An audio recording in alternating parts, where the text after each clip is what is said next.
ٹھیک ہے، یہ کہہ رہے ہیں استاد جی کم از کم مہر پاکستان روپے کے لحاظ سے کتنا بنتا ہے، رہنمائی فرمائے۔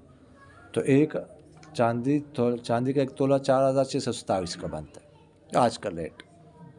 تو اس حساب سے جو ہے نا 10 درہم کا ریٹ تقریباً 16,000 کے لگ بھگ ہے۔ تو اس سے کم مہر مقرر نہیں کر سکتے، سمجھ آ گئی؟ 10,000 مہر مقرر کرے 8,000 کر رہے ہیں، تو جس طرح سونے کی قیمت زیادہ ہو گئی اس طرح چاندی کی قیمت بھی بڑھ گئی ہے، یہ ذہن میں رکھیے گا، اس سے کم مہر مقرر نہیں کر سکتے۔ اچھا ہاں، 5,000 8,000 10,000 والا کام ختم ہو گیا۔ اب کسی نے سوال کیا، السلام علیکم ورحمۃ اللہ۔ وعلیکم السلام ورحمۃ اللہ وبرکاتہ۔ استاد عیسائی سے دوستی رکھنا جائز ہے؟ اس کی دکان سے سامان لینا جائز ہے اگر اس کے مد مقابل وہی سامان مسلمان کے پاس بھی ہے؟ دیکھیے گا، دوستی تو کسی غیر مسلم سے بھی نہیں کر سکتے۔ یا ایھا الذین آمنوا لا تتخذوا الیہود والنصارى اولیاء۔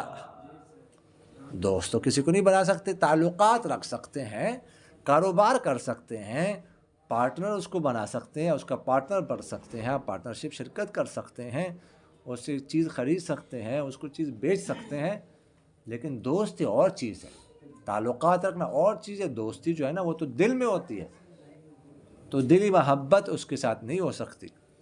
سامان لے سکتے ہیں، بے شک اس کے مقابلے میں مسلمان کی دکان ہے، مسلمان بھی وہی چیز بیچ رہے ہیں، یہ بھی بیچ رہا ہے، تو اب بہتر ہے مسلمان سے خریدے، بہتر تو ہی ہے، لیکن اس سے خریدنا بھی جائز ہے۔